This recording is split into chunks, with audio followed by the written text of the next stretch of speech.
உங்களோடு கூட இணைந்து இந்த வேத பகுதிகளை கற்றுக்கொள்ளும் போது இன்னும் இன்னுமாக உங்களோடு சேர்ந்து கற்றுக்கொள்வதற்காக நான் ஆயத்தம் செய்யும் வேளையிலே நானும் சேர்ந்து உங்களோடு கற்றுக்கொள்கிறேன் என்றுதான் நான் நினைக்கிறேன். ஸோ அவ்விதமாக அது அந்த எக்ஸ்பீரியன்ஸ் ஒரு மிகவும் ஆச்சரியமான எக்ஸ்பீரியன்ஸ். நான் அநேக காரியங்களை நான் கற்றுக்கொள்ளும்படியாக விசேஷமாக இயேசு கிறிஸ்துவை அதிகமாய் நேசிக்க அவரை நெருங்கி வருவதற்கு எனக்கு அதிகமாய் அது உதவி செய்து கொண்டிருக்கிறது. ஸோ அதற்காக நான் ஆண்டவரை துதிக்கிறேன். ஸோ இந்த நாளிலேயும் நம்ம வெறும் பைபிள் ஸ்டடி அதுதான் நம்ம அது ஒரு மென்டல் எக்ஸசைஸ் மாதிரி மாத்திரம் இல்லாம ஒரு ரியல் எக்ஸ்பீரியன்ஸா டிராயிங் க்ளோசர் டு காட், அந்த கிருபாசன தண்டையிலே கிட்டி சேருகிற ஒரு நேரமாக தேவன் இதை மாற்றி தர வேண்டும். அதுதான் மிகவும் முக்கியமான காரியம். நமக்கு அருளப்பட்ட அந்த பரிசுத்த ஆவியினாலே தேவ அன்பு நம்முடைய உள்ளங்களில் ஊற்றப்பட்டிருக்கிறதுன்னு சொல்லி ரோமர் 5வது அதிகாரத்தில் நம்ம கற்றுக்கொண்டிருக்கிறோம். ஸோ அந்த அன்பை அவர் விளங்க பண்ணுகிறார் என்று ப்ரெசன்ட் டென்ஸில் நம்ம பார்க்குறோம். ஸோ அன்பை ஊற்றி இருக்கிறார்.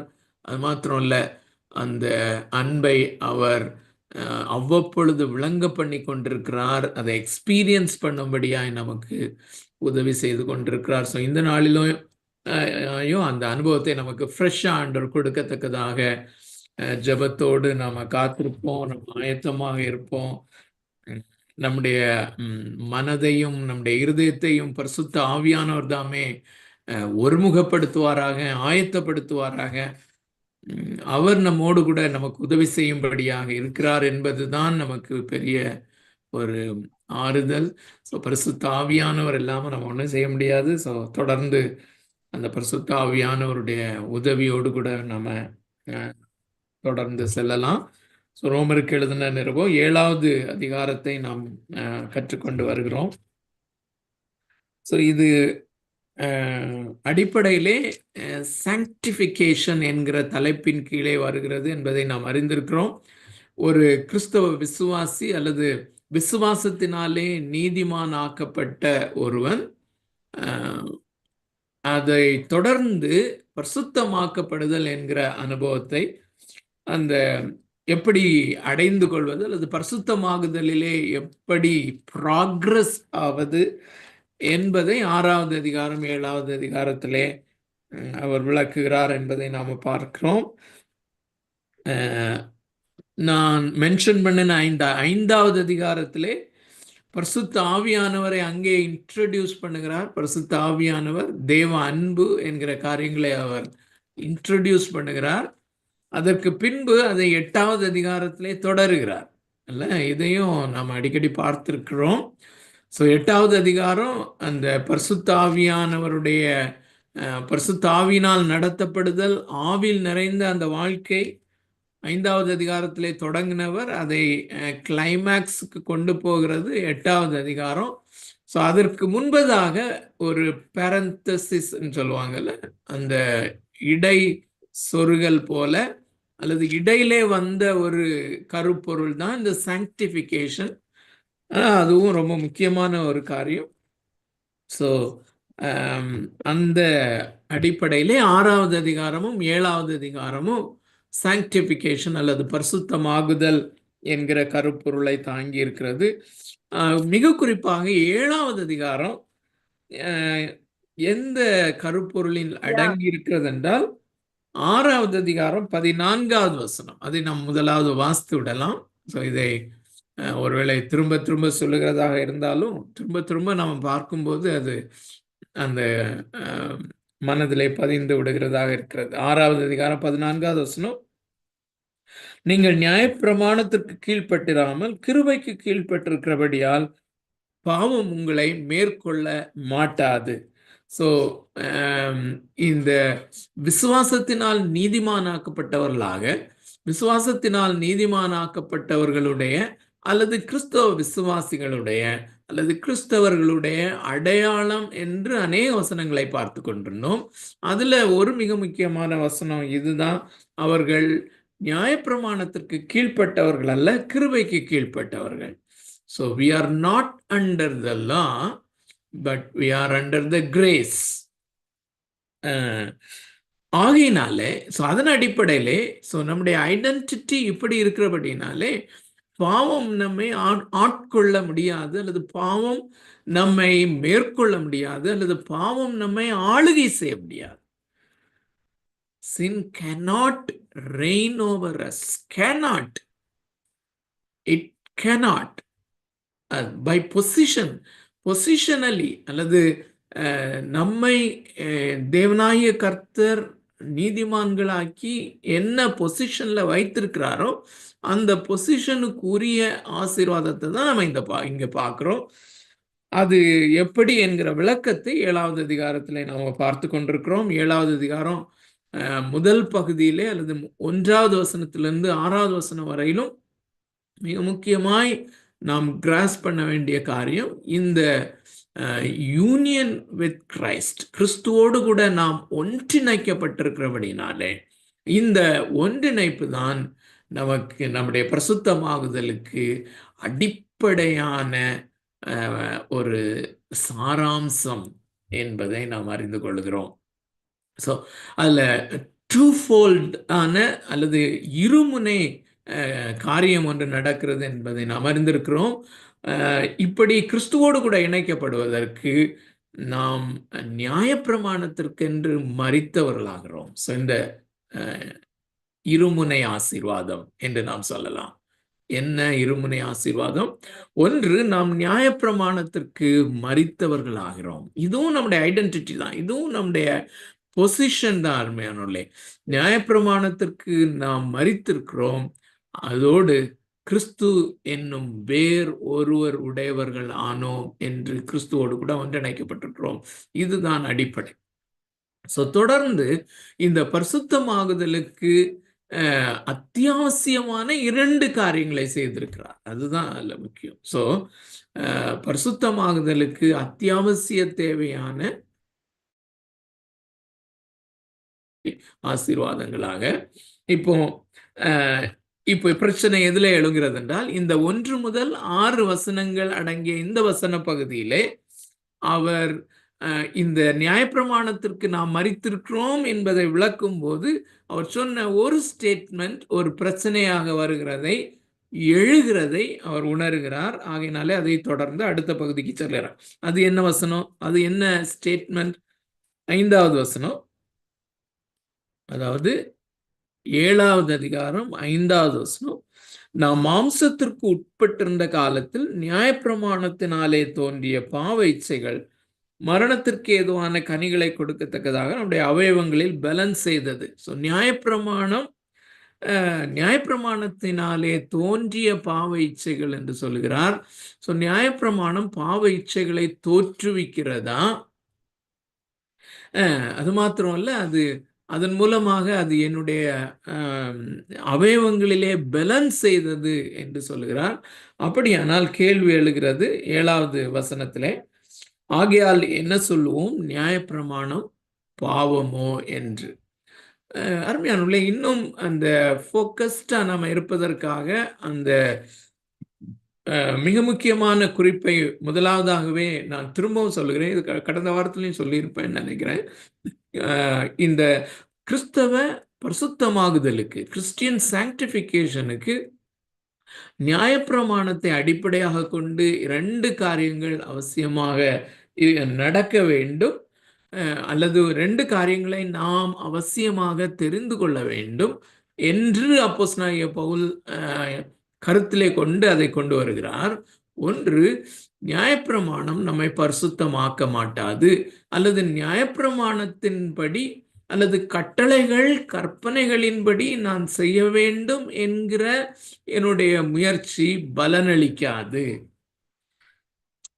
கற்பனைகளை எனக்கு உண்பதாக வைத்துக்கொண்டு, கட்டளைகளை எனக்கு உண்பதாக வைத்துக்கொண்டு, இதன்படி நான் வாழ வேண்டும், இதன்படி நான் செய்ய வேண்டும், இதை செய்யக்கூடாது என்கிற அடிப்படையிலே நாம் சென்று கொண்டிருப்போமே ஆனால் அப்படிப்பட்ட ஆட்டிடியூட் அல்லது அப்படிப்பட்ட அப்ரோச் நம்மை பரிசுத்தமாக்காது என்கிற முதல் குறிப்பு.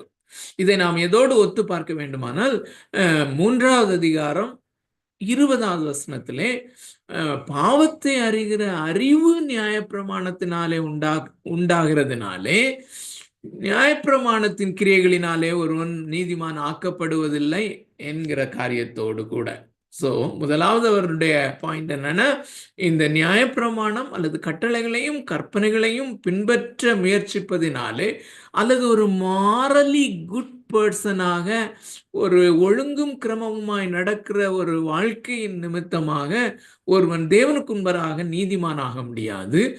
அது எப்படி உண்மையோ அது போலவே அப்படிப்பட்ட முயற்சியினாலே பரிசுத்தமாகுதலும் நடைபெறாது என்கிற காரியம். பரிசுத்தமாகுதல் நடைபெறாது என்கிற காரியம். 2வதாக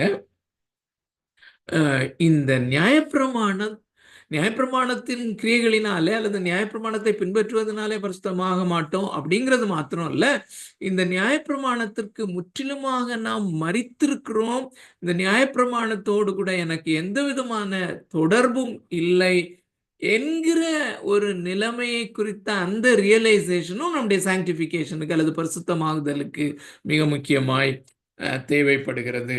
இந்த 2 காரியங்களையும் கூட நம் மனதிலே இருத்தி கொள்ள வேண்டியது அவசியமாக இருக்கிறது. ஸோ அதோடு கூட இன்றைக்கு நம்ம தொடர்ந்து அந்த போர்ஷனை நான் உங்களுக்காக வாசிக்கிறேன். உங்களுடைய வேதாகமம் இருக்குமானால் தயவுசெய்து அதை திறந்து ஃபாலோ பண்ணுங்க. 7வது வசனத்திலிருந்து 13வது வசனம் வரையிலும் நான் வாசிக்கிறேன். 7வது வசனத்திலிருந்து 13வது வசனம், அதில் 7, 8 நம்ம கொஞ்சம் பார்த்துட்டோம். அதை தொடர்ந்து ஆமாம் 7வது வசனம் தான் பார்த்துருக்குறோம். 8வது வசனத்தையும் 9வது வசனத்தையும் கர்த்தருக்கு சித்தமான இந்த நாளில் நம்ம பார்ப்போம். ஆகையால் என்ன சொல்லுவோம்? நியாயப்பிரமாணம் பாவமோ? அல்லவே. பாவம் இன்னதென்று நியாயப்பிரமாணத்தினால் நான் அறிந்தேனே அன்றி மற்றபடி அறியவில்லை. இச்சையாதிருப்பாயாக என்று நியாயப்பிரமாணம் சொல்லாதிருந்தால் இச்சை பாவம் என்று நான் அறியாமல் இருப்பேனே. பாவமானது கற்பனையினாலே சமயம் பெற்று சகலவித இச்சைகளையும் என்னில் நடப்பித்தது. நியாயப்பிரமாணம் இல்லாவிட்டால் பாவம் செத்ததாயிருக்குமே. முன்னே நியாயப்பிரமாணம் இல்லாதவனாய் இருக்கும்போது நான் ஜீவனுள்ளவனாயிருந்தேன். கற்பனை வந்தபோது பாவம் உயிர் கொண்டது, நான் மரித்தவனானேன். இப்படி இருக்க ஜீவனுக்கு ஏதுவான கற்பனையே எனக்கு மரணத்துக்கு ஏதுவாயிருக்க கண்டேன். பாவமானது கற்பனையினாலே சமயம் பெற்று என்னை வஞ்சித்து அதனாலே என்னை கொன்றது. ஆகையால் நியாயப்பிரமாணம் பரிசுத்தம் உள்ளதுதான், கற்பனையும் பரிசுத்தமாயும் நீதியாயும் நன்மையாயும் இருக்கிறது. இப்படி இருக்க நன்மையானது எனக்கு மரணமாயிற்றோ? அப்படி அல்ல, பாவமே எனக்கு மரணமாயிற்று. பாவம் கற்பனையினாலே மிகுந்த பாவம் உள்ளதாகும்படிக்கும் அது நன்மையானதை கொண்டு எனக்கு மரணத்தை உண்டாக்கினதினாலே பாவமாகவே விளங்கும்படிக்கும் அப்படி ஆயிற்று. ஸோ இந்த 14வது வசனத்திலிருந்து 25வது வசனம் பொதுவாக எல்லா கிறிஸ்தவர்களுக்கும் கிறிஸ்தவ விசுவாசிகளுக்கும் ரொம்ப ஒரு இன்ட்ரெஸ்டிங்கான ஒரு பேசேஜ். அதை படிக்கும்போது அதோடு கூட நம்மை ஐடென்டிஃபை பண்ணுகிற ஒரு காரியத்தை நாம் செய்கிறோம். ஆனால் நாம் இப்பொழுது கற்றுக்கொண்டிருக்கிற இந்த 7 முதல் 13 நாம் முடித்த பின்பு அந்த பேசேஜை கொஞ்சம் நம்ம வித்தியாசமான முறையிலே நான் பண்ணலாம் என்று யோசிக்கிறேன். உங்களுக்கும் சில எக்ஸசைஸ் மாதிரி கொடுத்து மேபி இன்றைக்கு நமக்கு ஒரு கணிசமான போர்ஷன்ஸ் முடிச்சிட்டோம்னு சொன்னால், வசனங்கள் முடிச்சிட்டோம்னு சொன்னால் அந்த எக்ஸசைஸை நான் கொடுக்குறேன். அப்படி இல்லைன்னு சொன்னால் நம்ம அடுத்த வாரம் அந்த எக்ஸசைஸை எடுத்துக்கொண்டு இதில் நம்ம போகலாம். ஏன்னா இது உலகளாவிய விதத்திலே அருமையான தேவனுடைய பிள்ளைகளே நல்லா கவனிங்க. இந்த 14வது வசனம் முதல் 25 வரையிலும் உள்ள இந்த வசன பகுதி ஒரு இன்ட்ரெஸ்டிங்காக இருந்தாலும் கூட அதை குறித்த புரிந்து கொள்ளுதல் பல விதத்திலே அல்லது 3 அல்லது 4 விதத்திலே அது புரிந்து கொள்ளப்படுகிறது. அது உண்மையிலேயே அது அப்போஸ்தலனாகிய பவுல் அதை எழுதும்போது அவருடைய மனதிலே என்ன எதை வைத்து எழுதுகிறார், தன்னை குறித்து தான் அவர் எழுதுகிறாரா அப்படிங்கிற காரியம் ரொம்ப முக்கியமான ஒரு காரியம் என்று நான் நினைக்கிறேன். ஸோ அதை இன்ட்ரெஸ்டிங்கான முறையிலே அதே நேரத்தில் பரிசுத்த ஆவியானவர் நம்முடைய பரிசுத்தமாகுதலுக்கு அதை அப்ளை பண்ணுவதற்கு ஏற்றதாக அது இந்த வசன பகுதியில அது மெய்யான அதனுடைய அர்த்தம் என்ன என்பதை புரிந்து கொள்ள அதன் மூலமாய் நாம் உண்மையாகவே ஆசீர்வதிக்கப்பட பரிசுத்த ஆவியானவர் நமக்கு உதவி செய்வாராக. ஸோ இன்னைக்கு 7வது வசனத்தை நம்ம பார்த்துட்டோம். அதை அப்படியே கொஞ்சம் கூட அதை ரிஃப்ரெஷ் பண்ணிடலாம். ஸோ ஆகையால் என்ன சொல்லுவோம், நியாயப்பிரமாணம் பாவமோ?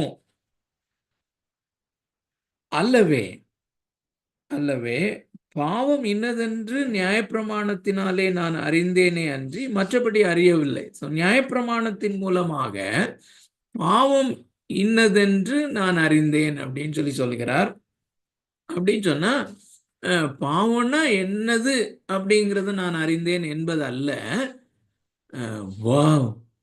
பாவம் இவ்வளவு பெரியதா அப்படின்னு நான் அறிகிறேன். அருமையானவர்களே, இதை நாம் சற்று யோசிக்க வேண்டும். ஒருவன் ரட்சிக்கப்படுவதற்கு முன்பதாக அல்லது நீதிமான் என்று தேவனால் பிரகடனப்படுத்தப்படுகிற அந்த ரோமர் 3:25-26 அந்த அனுபவத்திலே வரும்போது மாத்திரமல்ல, அதை தொடர்ந்து அதற்கு பின்பு 5வது அதிகாரத்தின் அனுபவம், மேலும் நமக்கு அருளப்பட்டிருக்கிற அந்த பரிசுத்த ஆவியினாலே தேவ அன்பு நம்முடைய இருதயங்களிலே ஊற்றப்பட்டிருக்கிறது. ஸோ இப்படிப்பட்ட அனுபவங்கள் எல்லாம் பெற்று நாம் வளர்ந்து வரும்போதும் இந்த பாவத்தை அறிகிற அறிவு நமக்கு வளர்ந்து கொண்டே இருக்க வேண்டும் என்பது மிக முக்கியமான ஒரு காரியம். So the doctrine of sin is not only essential for unbelievers, non-believers. இந்த பாவத்தை குறித்த உபதேசம், அதை குறித்த விளக்கம், அதை குறித்த புரிந்து கொள்ளுதலினுடைய முன்னேற்றம் அது தொடர்ந்து இருக்க வேண்டும். அது நம்முடைய வாழ்க்கையிலே இருந்து கொண்டே இருக்க வேண்டும் என்பதை நாம் இதிலிருந்து அறிந்து கொள்ளுகிறோம். ஸோ அதுதான் அவர் சொல்கிறார், நான் பாவம் இன்னதென்று அறிந்து கொள்ளுகிறேன். சாங்டிஃபிகேஷனை பேசுகிற அந்த கான்டெக்ட்ல இதை வைக்கிறார். சரி, அடுத்த ஃப்ரேஸ். ஸோ பாவம் இன்னதென்று நியாயப்பிரமாணத்தினால் நான் அறிந்தேனே அன்றி மற்றபடி அறியவில்லை. ஃபார், ஏனென்றால், ஒரு ஏனென்றால் தமிழ் வேதாகமத்தில் விடப்பட்டிருக்கிறது, வேண்டுமென்றால் எழுதிக் கொள்ளலாம். ஸோ அதை விளக்கமாக சொல்லுகிறார். ஸோ அதனுடைய விளக்கம் என்ன? மிக குறிப்பாக இச்சியாதிருப்பாயாக என்று, அதாவது பாவம் இன்னதென்று நியாயப்பிரமாணத்தினால் நான் அறிந்தேனே அன்றி மற்றபடி அறியவில்லை. ஏனென்றால் இச்சியாதிருப்பாயாக என்று நியாயப்பிரமாணம் சொல்லாதிருந்தால் இச்சை பாவம் என்று நான் அறியாமல் இருப்பேன். ஸோ இந்த 2வது முறை இச்சை பாவம் என்று அறியாமல் இருப்பேன் என்று சொல்லும்போது அங்கே அவர் அறிதல் நோயிங் என்கிற வார்த்தையை சற்று வித்தியாசமாக பயன்படுத்துகிறார். எனக்கு கிரீக் தெரியாது, நான் கிரீக் தெரிஞ்சவங்க அதை சொல்றது தான் நான் கேட்டு உங்களுக்கு சொல்லுகிறேன். ஸோ இதுல என்ன சொல்லுகிறார் என்றால், பிராக்டிக்கலி என்னுடைய வாழ்க்கையிலிருந்து, என்னுடைய சொந்த வாழ்க்கையிலே நான் நியாயப்பிரமாணத்தை நன்றாக அறிந்தவனும் நியாயப்பிரமாண போதகனுமாயிருக்கிற அல்லது நியாயப்பிரமாணத்தின்படி குற்றம் சாட்டப்படாதவனாக இருக்கிற ஒரு பரிசேயனாக இருக்கிறேன். ஆனாலும் இந்த இச்சை பாவமாக இருக்கிறது என்னுடைய இருதயத்திலே தோன்றுகிற, மனதிலே தோன்றுகிற டிசைர்ஸ், மிகப்பெரிய ஆசைகள், அது பாவமாக இருக்கிறது என்பதை நான் அறியாமல் இருந்தேன். ஆனால் இந்த இச்சை பாவம் என்கிற காரியத்தை நான் அறிந்த போது அது என்னுடைய வாழ்க்கையிலே அது எந்த அளவுக்கு இருக்கிறது என்பதை நான் அறிந்து கொண்டேன். அதை தான் நான் அந்த இடத்துல சற்று வித்தியாசமான வார்த்தையை பயன்படுத்தி அவர் சொல்லுகிறத மறந்துடுவோம். Practically I understand, I feel I feel how weightier it is அப்படிங்கிறது தான் அதுல சொல்லுகிறார். ஸோ இப்போ 8வது வசனம் 9வது வசனத்துக்கு போவோம். மிக முக்கியமான ஒரு வசனம். நான் ஏற்கனவே சொன்னதுபடி இந்த ஃப்ரெடி ரொம்ப ஸ்பெசிஃபிக்கா கேட்ட ஒரு கேள்வி எல்லாருக்கும் எழுந்திருக்கும். பாவமானது கற்பனையினாலே சமயம் பெற்று சகலவித இச்சைகளையும் என்னில் நடப்பித்தது. நியாயப்பிரமாணம் இல்லாவிட்டால் பாவம் செத்ததா இருக்குமே. ஸோ இந்த ஃபர்ஸ்ட் ஃப்ரேஸ், பாவமானது கற்பனையினாலே சமயம் பெற்று சகலவித இச்சைகளையும் என்னிலே நடப்பித்தது. கற்பனை அல்லது 10 கட்டளைகள் தேவன் அருளிய கற்பனை, அது தேவனால் அருளப்பட்டது. ஸோ இந்த கற்பனை என்ன செய்கிறது, என்ன எப்படி தொடங்குகிறது என்பதை பாருங்க. அதுதான் ரொம்ப முக்கியமான ஒரு காரியம். பாவமானது இங்கே அடிப்படையாக அவர் பேசிக்கொண்டு வருகிறது. நியாயப்பிரமாணத்தை மிக குறிப்பாக எடுத்து பேசிக்கொண்டு வருகிறார்.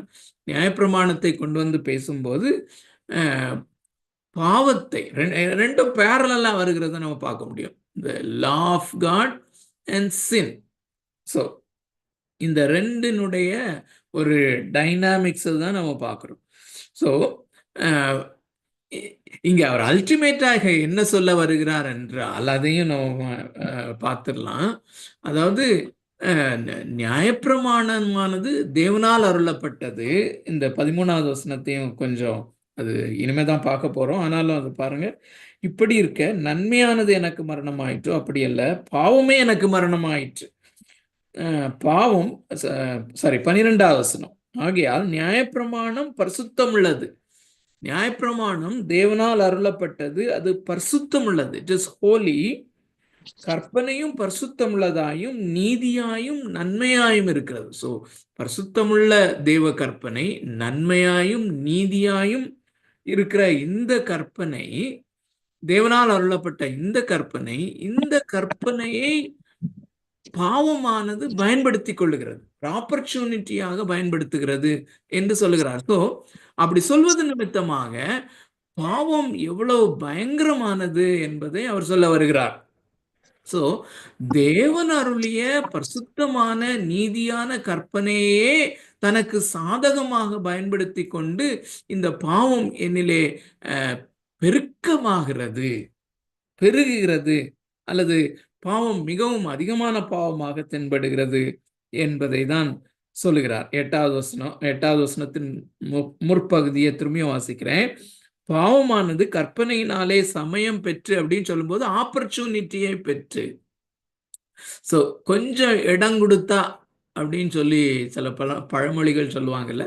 ஸோ ஒரு ஒட்டகம் ஒதுங்கிறதுக்கு இடம் கேட்ட மாதிரி அப்படின்னு சொல்லி ஒரு பழைய காலத்துல ஒரு கதை சொல்லுவாங்க. அதாவது ஒரு டென்ட்ல ஒரு மனுஷன் படுத்திருக்கான். ஸோ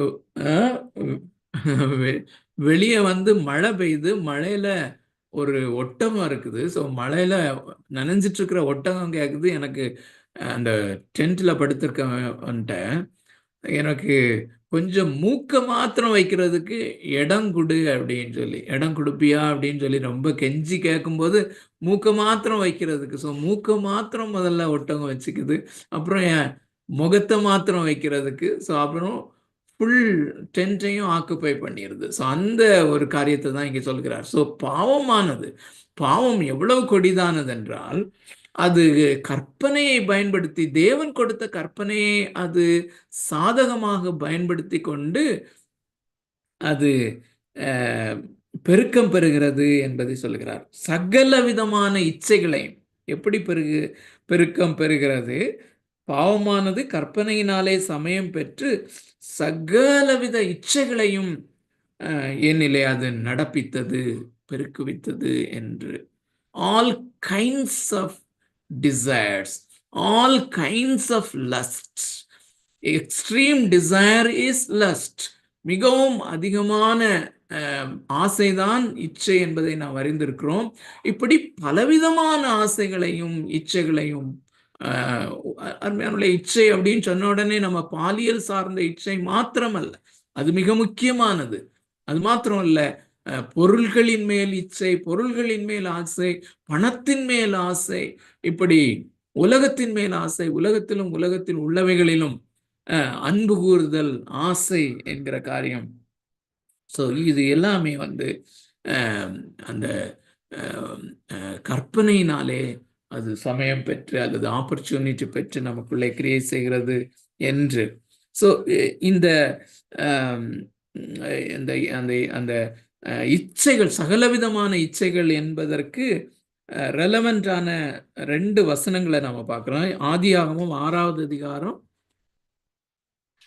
ஆதியாகமம் 6வது அதிகாரம் 5வது வசனம். ஆதியாகமம் 6வது அதிகாரம் 5வது வசனத்திலே அங்கே பயன்படுத்தப்பட்டிருக்கிற வார்த்தை இங்கே பயன்படுத்தப்பட்டிருக்கிறதுனாலே அந்த சகலவிதமான இச்சைகள் மனிதனுடைய தன்மையை புரிந்து கொள்வதற்காக இந்த வசனத்தை நம்ம பார்க்கறது நமக்கு பயனுள்ளதாக இருக்கும். 6வது அதிகாரம் 5வது வசனம், தேவன் சொல்லுகிற காரியம், மனுஷனுடைய அக்கிரமம் பூமியிலே பெருகினது என்றும் அவன் இருதயத்து நினைவுகளின் தோற்றமெல்லாம் நித்தமும் பொல்லாததே என்றும் கர்த்தர் கண்டு. ஸோ மனுஷனுடைய அக்கிரமம் பூமியிலே பெருகினது என்றும் அவன் இருதயத்தின் நினைவுகளின் தோற்றம், அவனுடைய இருதயத்தின் நினைவுகளின் தோற்றம் எல்லாம் நித்தமும் பொல்லாததே என்று. இன்னொரு வசனம் 8வது அதிகாரம் 21வது வசனம். 8வது அதிகாரம், ஆதியாகமம் 8வது அதிகாரம் 21வது வசனம். சுகந்த வாசனையை கர்த்தர் முகர்ந்தார். அப்பொழுது கர்த்தர், இனி நான் மனுஷன் நிமித்தம் பூமியை சபிப்பதில்லை, மனுஷனுடைய இருதயத்தின் நினைவுகள் அவன் சிறு வயது தொடங்கி பொல்லாததா இருக்கிறது. மனுஷனுடைய இருதயத்தின் நினைவுகள் அவன் சிறு வயது தொடங்கி பொல்லாததா இருக்கிறது என்று. சகல விதமான இச்சைகளையும் நமக்குள்ளே அந்த இருக்கிற இச்சைகள், அந்த சிறு வயது முதல் எல்லா விதமான இச்சைகளையும் பெருக்கிக் கொள்ளக்கூடிய அந்த பொட்டென்ஷியாலிட்டி நமக்குள்ளே ஒவ்வொரு மனிதனுக்குள்ளேயும் இருக்கிறது. இந்த பாவம் கற்பனையினாலே ஆப்பர்ச்சுனிட்டி பெற்று அல்லது கற்பனையை பயன்படுத்தி அல்லது கற்பனையை ஒரு சமயமாக பயன்படுத்தி கற்பனையினாலே சமயம் பெற்று அது இன்னும் பலவிதமான இச்சைகளை நம்மிலே, மனிதனிலே அது பெருக்குகிறது என்று சொல்லுகிறார்.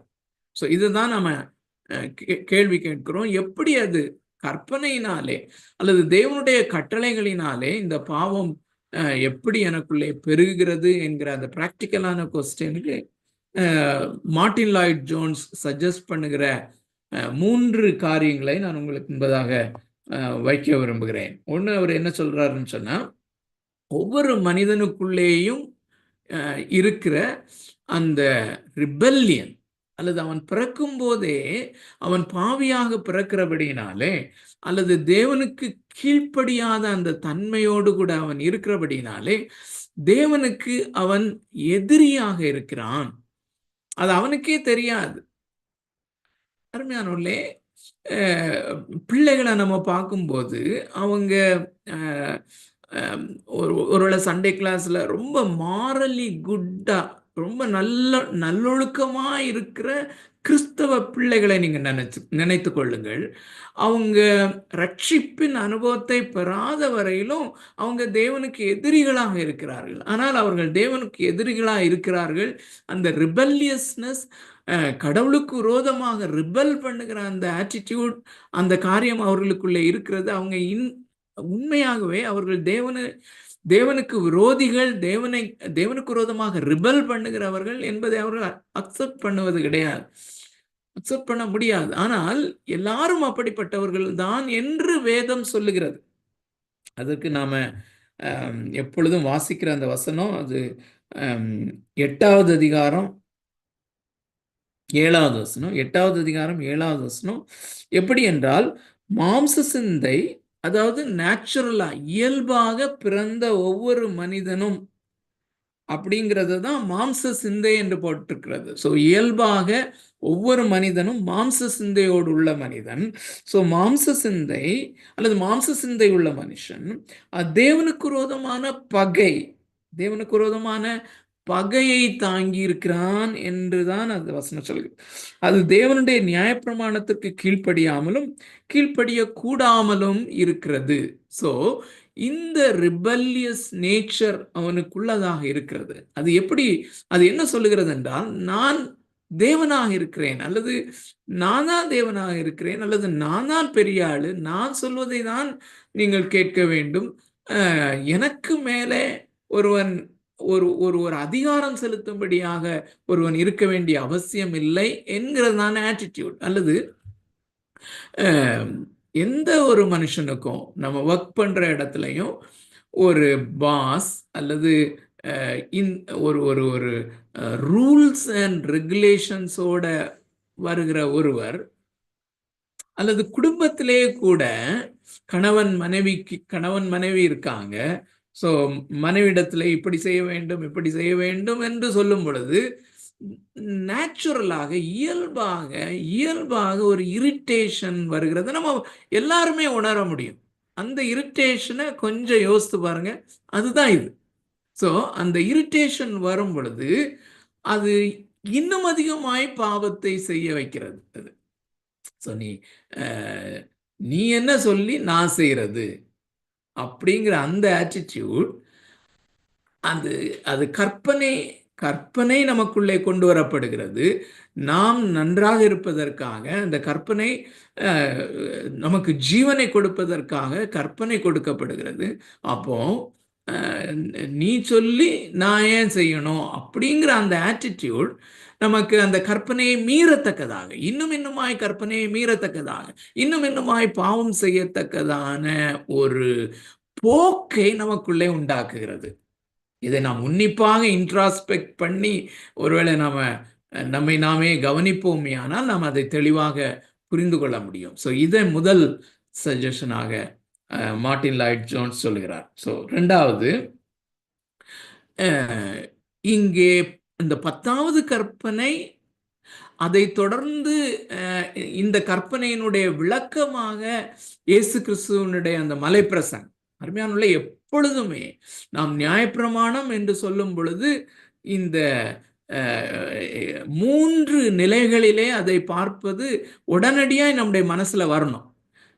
நியாயப்பிரமாணம் என்று பேசும்போது மனிதனை தேவன் முதலாவது படைக்கும் போது, ஆதாமையும் ஏவாளையும் படைத்து அந்த ஏதேன் தோட்டத்தில் வைக்கும் போது அவர் ஒரு கற்பனை அருளினார் என்று நம்முடைய மனசு உடனே அதை அப்படி பிக்சரைஸ் பண்ணணும். அதை தொடர்ந்து சீனாய் மலையிலே 10 கற்பனைகள் அடங்கிய கட்டளைகளை தேவன் அருளினார். அதை தொடர்ந்து 3வது நிலையாக இயேசு கிறிஸ்து அந்த கற்பனையின் விளக்கமாக மத்தேயு எழுதின சுவிசேஷம் 5வது அதிகாரம், 6வது அதிகாரம், 7வது அதிகாரத்திலே தேவ நீதியை அங்கே அவர் விளக்கி இருக்கிறார் என்பது நமக்கு அது மைண்ட்ல எப்பொழுதும் வர வேண்டும். ஸோ இந்த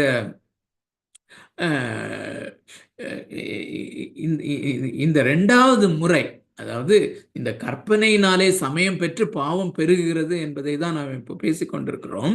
ஸோ இந்த மனிதன் என்ன சொல்லுகிறான் என்றால், நீ இதை செய்யாத இதை செய் என்கிற கற்பனைகளை கொடுக்கும் வரையிலும் ஓகே, ஆனால் நீ இதை சிந்திக்காதே, இதை ஆசைப்படாதே என்று சொல்லும்போது you are going too far என்று சொல்லக்கூடிய ஒரு ஆட்டிடியூட். அதாவது கற்பனை சொல்லுகிறது, நீ அதிகமா பொருளாசை உடையவனாய் வாழக்கூடாது, உன்னுடைய ஆசை, your desire should be directed towards God. நீ தேவனை நேசிக்கிறவனாக அல்லது தேவனுடைய சமூகத்தை ஆசைப்படுகிறவனாக இருக்க வேண்டும், ஆனால் பொருளாசை உடையவனாக இருக்கக்கூடாது, அல்லது பண ஆசை உனக்கு இருக்கக்கூடாது அப்படின்னு சொல்லும்போது அது தட் இஸ் மை ப்ரிராகேட்டிவ். நான் என்னுடைய மனதிலே நான் சிந்திப்பது, இதை எப்படி இன்னொருவர் கட்டுப்படுத்த முடியும்?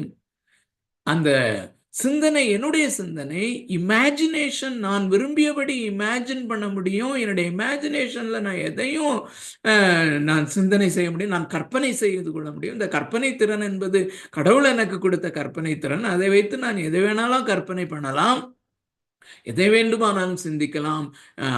அதன் அடிப்படையிலே நான் எப்படி வேணாலும் உணரலாம். அதையும் கட்டுப்படுத்துகிறதாக ஒரு நியாயப்பிரமாணம் வரும் பொழுது நான் அதை மீறி இன்னும் செய்கிற அந்த ஒரு ஆட்டிடியூட், ஐ கேன் திங்கிங் எபிலிட்டியா, இதை கட்டுப்படுத்த முடியாது. நான் செய்வதை கட்டுப்படுத்தலாம், ஆனால் நான் சிந்தனையை கட்டுப்படுத்த முடியாது அப்படிங்கிற அந்த ஆட்டிடியூட். சிந்தனைக்கு எதிராக ஒருவன் ஒரு கட்டளையை கொடுக்க முடியுமா? ஆசைகளுக்கு விரோதமாக அப்படி ஒரு கட்டளை இருக்குமா என்று சொல்லி அது இன்னும் ஆசைப்படத்தக்கதான ஒரு நிலைமைக்கு தள்ளுகிறதாக இருக்கிறது. மூன்றாவது ஒரு முறையை அவர் சஜஸ்ட் பண்ணுகிறார். இந்த விதத்திலே பாவமானது சமயம் பெற்று, கற்பனையின் மூலமாக சமயம் பெற்று, பாவமானது கற்பனையின் மூலமாக சமயம் பெற்று அது எல்லாவித இச்சைகளையும் நடப்பிக்கிறது என்பதற்கு மூன்றாவது முறை என்னவென்றால், கற்பனையை தான் படிக்கிறோம். நாம் தேவனுடைய கட்டளைகளை நாம் படிக்கிறோம், தேவன் அருளிய வார்த்தைகளை படிக்கிறோம், அல்லது அதை சார்ந்து மனிதர்கள் அதை விளக்கமாக எழுதியிருக்கிற அந்த கற்பனைகளை நாம படிக்கிறோம். That itself gives ideas. அந்த பாவம் எப்படிப்பட்ட ஒரு பயங்கரமான தன்மை உடையதென்றால், அந்த கற்பனை கொடுக்கப்படும் போது அதை குறித்து யோசித்து புதிய புதிய ஐடியாஸை பெற்று பாவத்தை அதிகப்படுத்துகிறது. இது இது இது எப்படி என்றால், அருமையானவர்களே, ஒரு எக்ஸாம்பிள், ஒரு சின்ன எக்ஸாம்பிளுக்கு, ஏன்னா இது புரிந்து கொள்வது கொஞ்சம் கஷ்டமா இருக்கும், பட் ஆனால் எல்லாருமே எக்ஸ்பீரியன்ஸ் பண்ணுகிற ஒரு காரியம்தான் அப்படின்னு நான் நினைக்கிறேன். என்னுடைய வாழ்க்கையில நான் இதெல்லாம் இந்த 3 காரியத்தையும் வச்சு நான் இன்ட்ராஸ்பெக்ட் பண்ணும்போது நிச்சயமாக எனக்குள்ளே இருக்கிறது. ஸோ ஃபார் எக்ஸாம்பிள், தேவன் கொடுத்த அந்த நியாயப்பிரமாணத்தினையே 10 கட்டளைகளை தாண்டி, 10 கட்டளைகள் அல்லாதபடி அந்த 10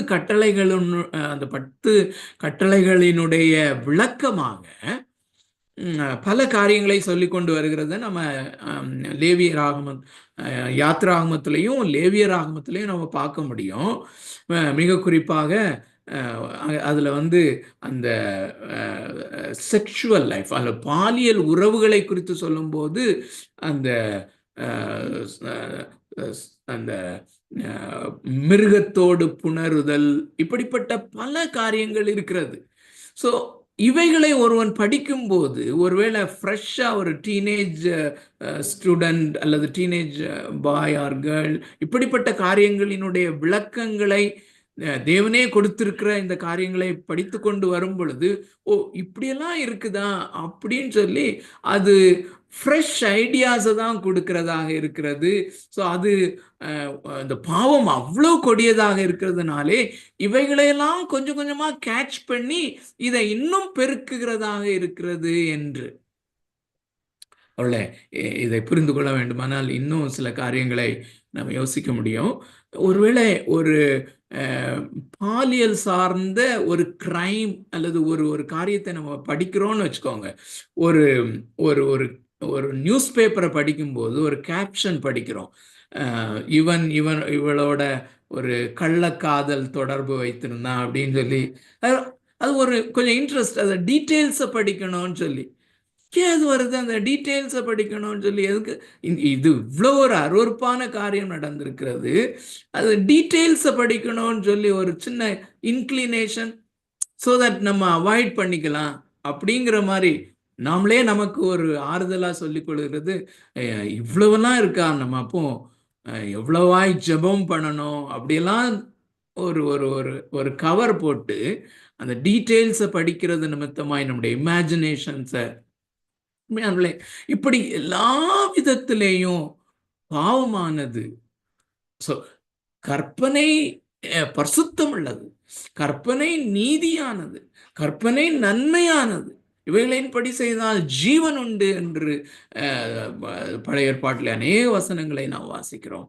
ஆனால் அந்த கற்பனையை பயன்படுத்தக்கூடிய அளவுக்கு பாவமானது மிக மிக கொடியதானதாக இருக்கிறது என்பதை தான் அவர் சொல்லி கொண்டு வருகிறார். ஸோ இதுல அவர் பயன்படுத்தி இருக்கிற அந்த வார்த்தை ஆக்சுவலி பாவமானது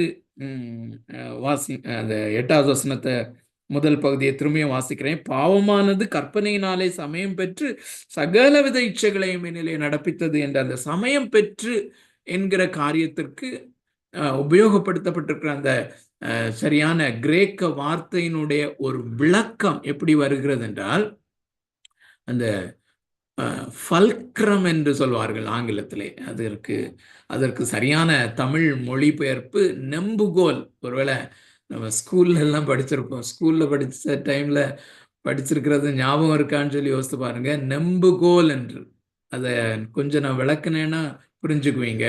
ஒரு பெரிய கல் இருக்கிறதுன்னு வைத்துக்கோங்க, ஒரு பெரிய பாரமான கல் இருக்கிறது என்றால் அதை கை வச்சு நம்ம அசைக்க முடியாது, அதை தூக்கி மாற்ற முடியாது. ஆனா ஒரு நீளமான நெம்புகோல் அல்லது கோல் அதை பயன்படுத்தி அதை நம்ம புரட்ட முடியும். எப்படின்னா அந்த அந்த நெம்புகோல் முடிகிற இடத்துல கீழே ஒரு ஒரு ஒரு ஒரு இன்னொரு கல் அல்லது இன்னொரு உட்டன் பீஸை வச்சோம்னா அது ஸ்ட்ரென்த்தை கொடுக்கும். ஸோ அந்த நீளமான நெம்புகோல் கற்பனை என்று வைத்துக் கொள்ளலாம். இந்த இந்த அந்த கீழே வைக்கப்பட்டிருக்கிறது இல்லையா, அதுதான் அந்த அது அந்த ஒரு அதுதான் அதற்கு பலனை கொடுக்குது. ஸோ அது பாவத்திற்கு அதை நம்ம கம்பேர் பண்ணலாம், ஃபல்க்ரம் போல அது செயல்படுகிறது. ஸோ கற்பனை நல்லது தான், ஆனால் இந்த பாவமானது அவ்வளோ பயங்கரமாக இருக்கிறபடினாலே அது ஒரு கற்பனையினாலே சமயம் பெற்று பாவத்தை நமக்குள்ளே பெருக்குகிறது என்று சொல்லுகிறார். 8வது வசனத்தினுடைய 2வது பி பார்ட்டுக்கு போலாம், சேர்த்தே வாசிக்கிறேன். பாவமானது கற்பனையினாலே சமயம் பெற்று சகலவித இச்சைகளையும் என்னிலே நடப்பித்தது. நியாயப்பிரமாணம் இல்லாவிட்டால் பாவம் செத்ததாயிருக்குமே. 9வது வசனம், முன்னே நியாயப்பிரமாணம் இல்லாதவனாயிருக்கும் போது நான் ஜீவன் உள்ளவனாயிருந்தேன். கற்பனை வந்த போது பாவம் உயிர் கொண்டது, நான் மரித்தவனானேன். என்ன சொல்ல வருகிறார்? நியாயப்பிரமாணம் இல்லாவிட்டால் பாவம் செத்ததா இருக்குமே அப்படின்னு சொன்ன. இப்ப நியாயப்பிரமாணம் இல்லாத ஒரு கட்டமே கிடையாது. ஸோ மனிதனை உண்டாக்கினதிலிருந்து ஒரு பிரமாணம் இருக்கிறது. இது மிகவும் முக்கியமான ஒரு காரியம். ஸோ தேவன் நீதிபரர் என்றால், தேவன் படைத்தவர் என்றால், படைத்த தேவன் நீதிபரர் என்றால், படைக்கப்பட்ட மனிதனுக்கு எப்பொழுதுமே நியாயப்பிரமாணம் இருக்கிறது. மிகவும் முக்கியமான காரியம். Always man is accountable to God who is righteous. நீதிபரராகிய கடவுளுக்கு, நீதிபரராகிய தேவனுக்கு அவன் அக்கௌண்டபிளாக இருக்கிறான் என்பதை காட்டத்தக்கதாக எப்பொழுதும் இந்த நியாயப்பிரமாணம் உள்ளவனாகவே இருக்கிறான். ஆனால் இதை என்ன சொல்லுகிறார் என்றால், நியாயப்பிரமாணத்தை நான் சீரியஸாக புரிந்து கொள்வதற்கு முன்னான ஒரு காலம். ஸோ அப்போஸ்தலனாகிய பவுல் அவர் ஒரு நியாயப்பிரமாண போதகனாக இருந்தும் அல்லது பரிசேயனாக அவர் இருந்தும் அந்த நியாயப்பிரமாணத்திலே கொலை செய்யாதிருப்பாயாக, களவு செய்யாதிருப்பாயாக, இப்படிப்பட்ட மேற்போக்கான அந்த கற்பனைகளை மாத்திரம் அவர் உன்னிப்பாய் கவனித்து அவைகளை செய்கிறவராகவும் போதிக்கிறவராகவும் இருந்தாரே தவிர அந்த கற்பனையை புரிந்து கொள்ளாத ஒரு நிலைமை அல்லது அந்த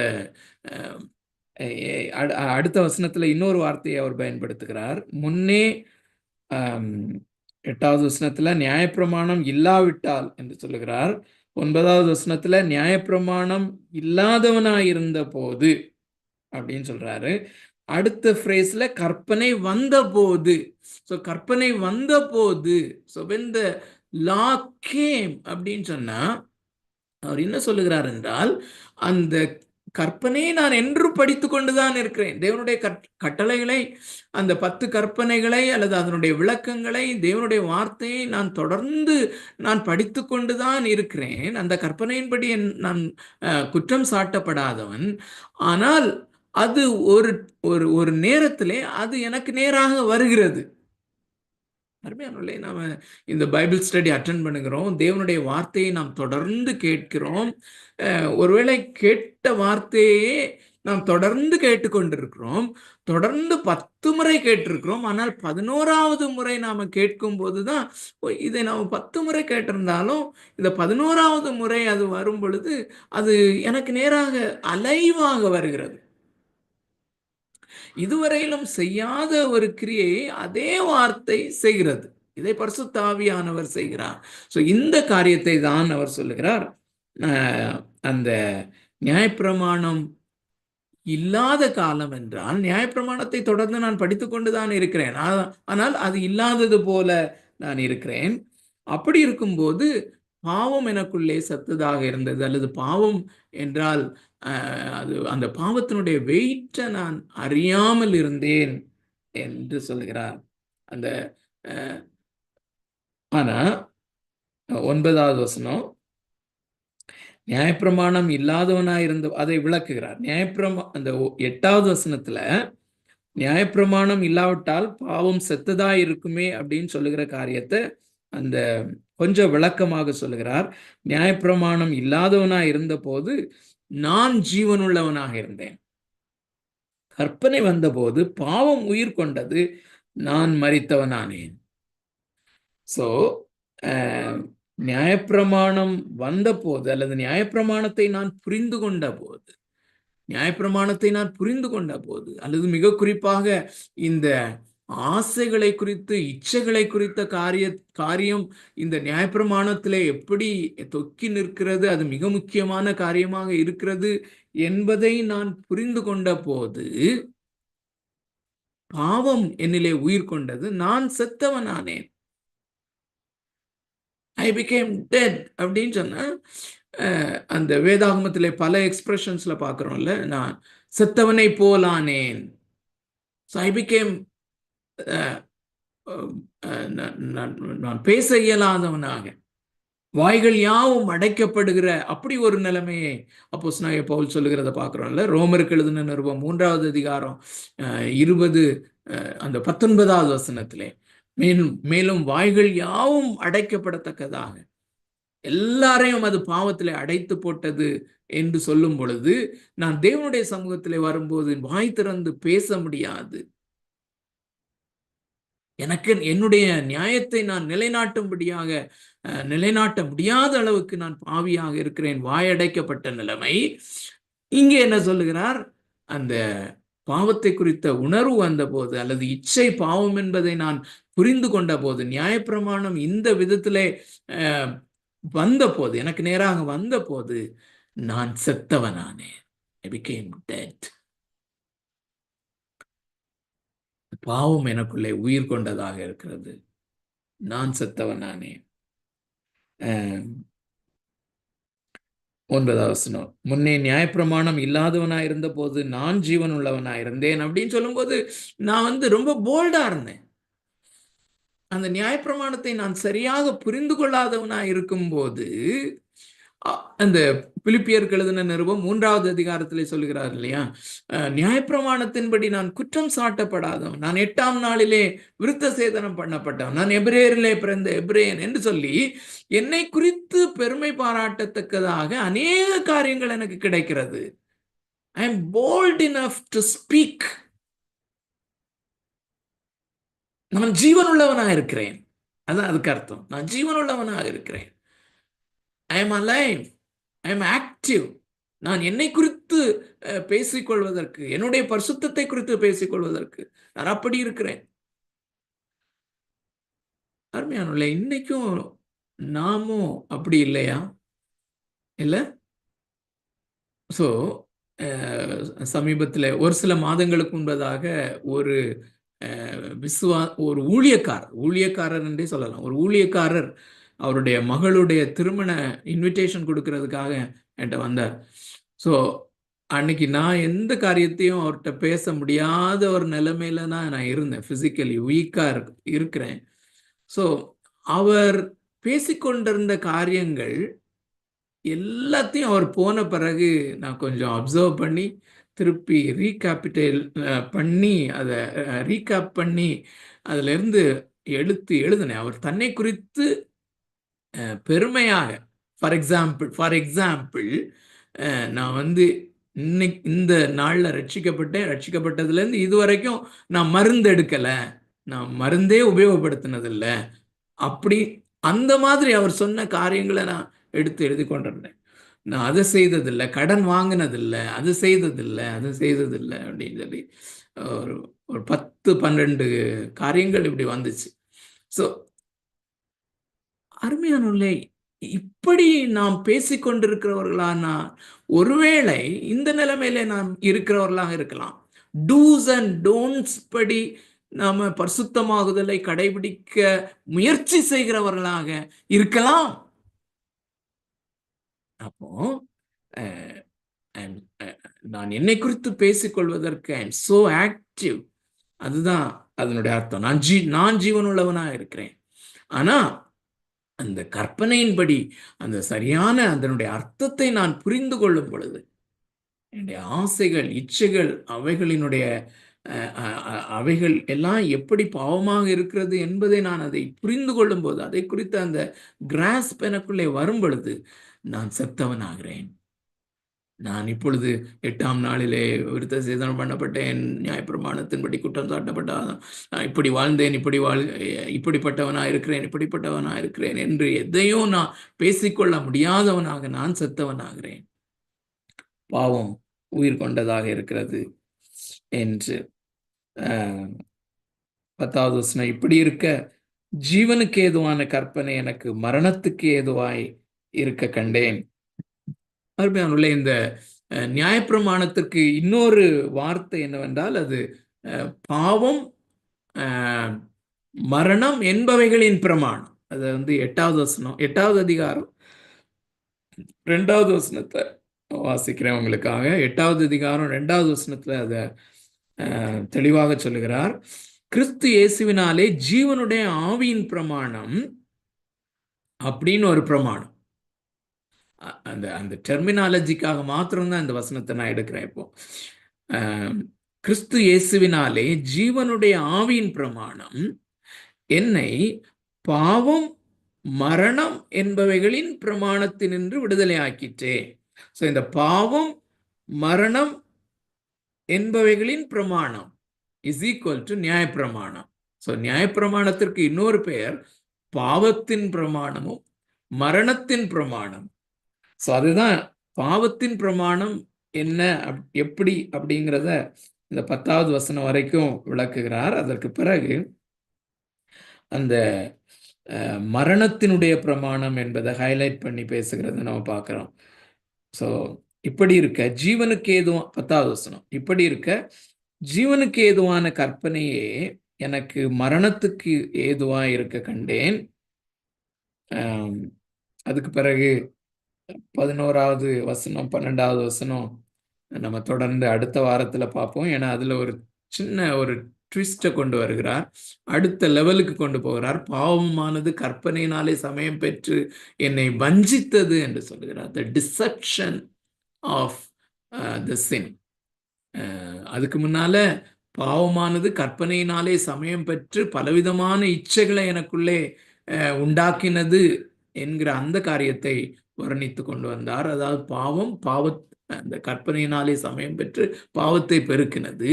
இங்கே பாவம் என்னை கற்பனையினாலே சமயம் பெற்று என்னை வஞ்சித்தது, டிசீவ்ட். அந்த காரியங்களை நம்ம அடுத்த வாரம் பார்க்கலாம். ஏன்னா அது கொஞ்சம் அது இப்போ தொடங்கினோன்னா நம்ம முடிக்க முடியாது. ஸோ 11, 12, 13 பார்த்துட்டு 14வது வசனத்துக்கு நம்ம போகலாம். கர்த்தர் தாமே தொடர்ந்து நமக்கு உதவி செய்வாராக. ஸோ இந்த நியாயப்பிரமாணத்தை தொடர்ந்து புரிந்து கொள்ளவும், அது நிமித்தமாய் என்னுடைய என்னுடைய தனிப்பட்ட பாவம் அல்லது பாவத்தினுடைய அந்த வெயிட் எனக்குள்ளே எவ்வளவா இருக்கிறது என்பதையும் புரிந்து கொள்ள, அதே நேரத்தில் அருமையான தேவனுடைய பிள்ளைகளே, இதுல அல்டிமேட்டா அவர் என்ன சொல்ல வருகிறார் என்றால், நான் அடிக்கடி சொல்லுகிறது போல சைமல்டேனியஸாக இங்கே நாம் நின்று விடாதபடிக்கு, எந்த அளவுக்கு நான் பெரிய பாவியாக இருக்கிறேன், எந்த அளவுக்கு எனக்குள்ளே இருக்கிற பாவங்கள் இன் ரியாலிட்டி தேவன் பார்க்கிற வண்ணமாக அது எவ்வளவு அது கொடிதாக இருக்கிறது என்கிறதை பார்த்த அடுத்த நொடியிலேயே இந்த சிலுவை கருகிலே ஓடி வருகிற அந்த நிலைமை, it should be simultaneous.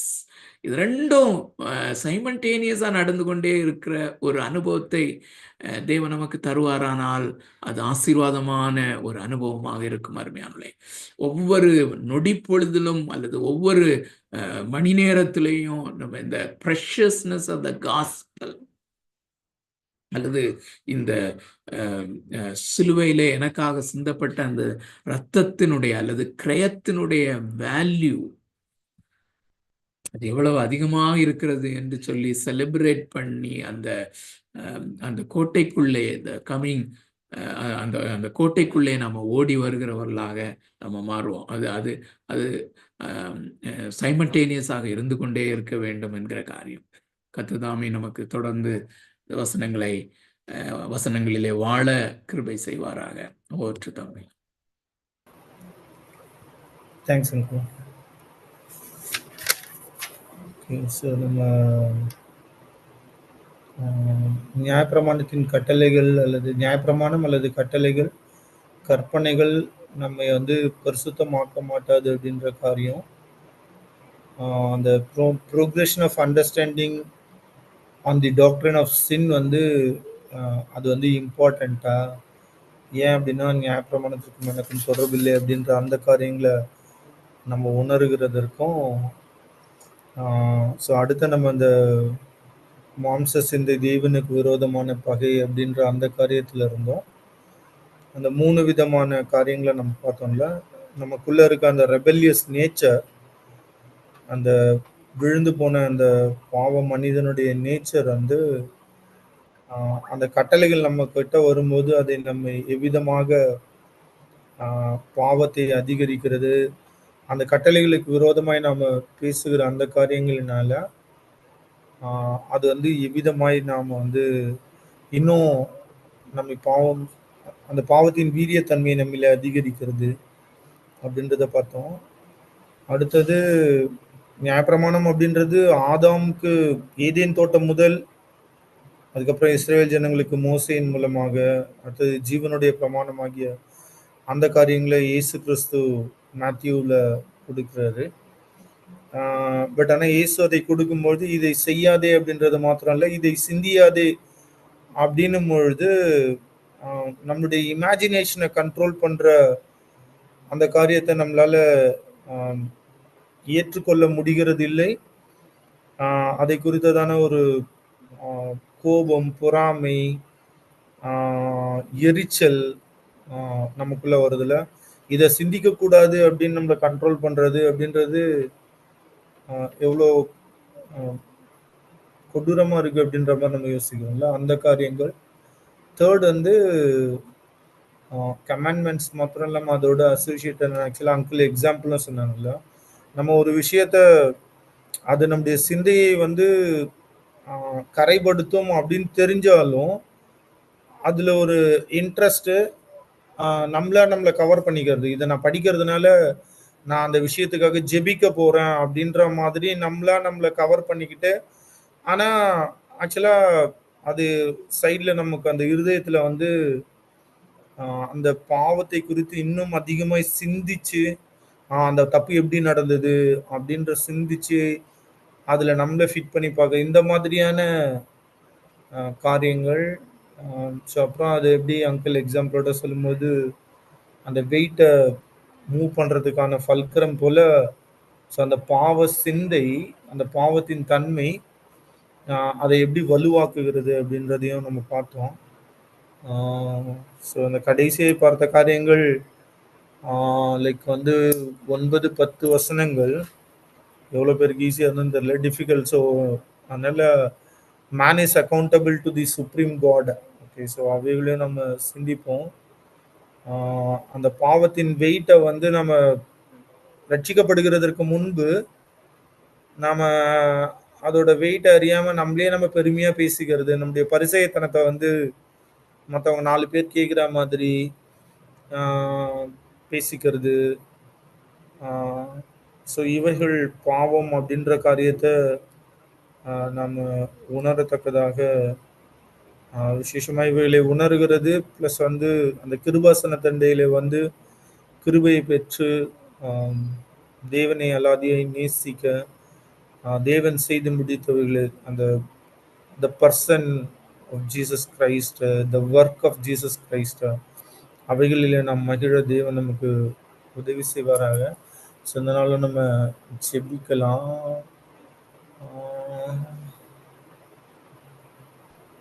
Eliezer prayer பண்ண முடியுமா? பிரதர் எலியேசர். ஓகேண்ணா. கேக்குதா? கேக்குது கேக்குது. ஸ்தோத்தரிக்கிறோம் தகப்பனே, வேணுமை போற்றுகிறோம் ராஜேசப்பா. இந்த வேலையில கூட சுவாமி நோக்கி பார்க்கவும் உடைய சத்தியங்களை ஆராயவும் என் தேவன் எங்களுக்கு கிருபை தருகிறீர். அதுக்காக நன்றி செலுத்துகிறோம் ராஜா. இன்று நாங்கள் பார்த்தபடி ஆண்டவரே அப்பா,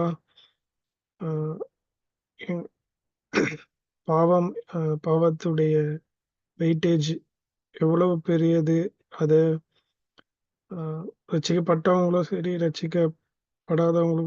ரட்சிக்கப்பட்டவங்களோ அதை குறித்ததான அண்டர்ஸ்டாண்டிங் எவ்வளோ முக்கியமானது என்பதையும் ஆண்டவரே அப்பா, நாங்க எவ்வளவு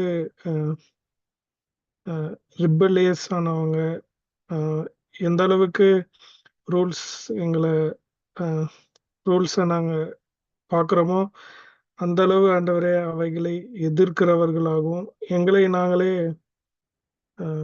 கடவுள்களாக அல்லது மற்றவர்களுக்கு முன்பதாக எங்களுடைய நீதிகளை பெருமையோடு பேசுகிறவர்களாகவும் ஆண்டவரே, அவைகள் யாவும் ஆண்டவரே உமக்கு விரோதமான காரியங்கள் என்பதை உணராதவர்களாக, அதெல்லாம் சின் என்பது கூட தெரியாதவர்களாக அவைகளை செய்கிறவர்களாக இருக்கிறோம் ஆண்டவரே அப்பா.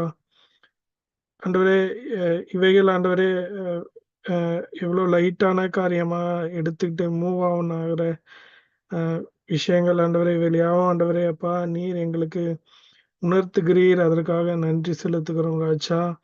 எவ்வளவுக்கு அதிகமாய் அந்த பாவத்துடைய வெயிட்டேஜை உணர்கிறோமோ அவ்வளவுக்கு அதிகமாய் ஆண்டவரே, நீர் எங்களுக்கு செய்த அந்த சுவிசேஷத்தின் மேன்மையையும் ஆண்டவரே பார்க்க முடியும் ஆண்டவரே.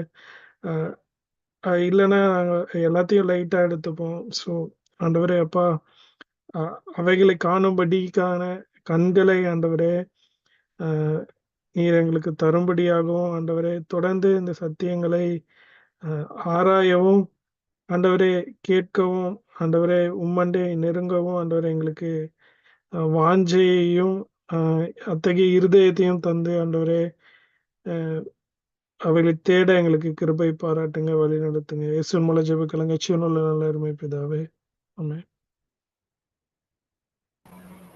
Thanks brother Eliezer.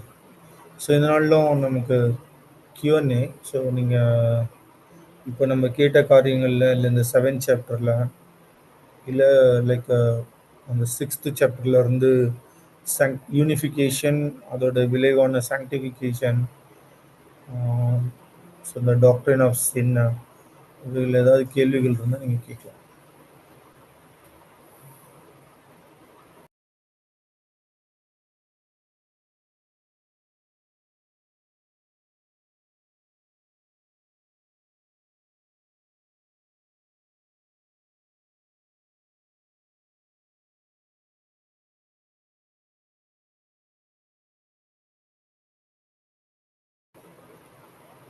அன்மியூட் பண்ணி கேட்கலாம் எல்லாரும், யாருக்காவது கொஸ்டின்ஸ் இருந்ததுன்னா.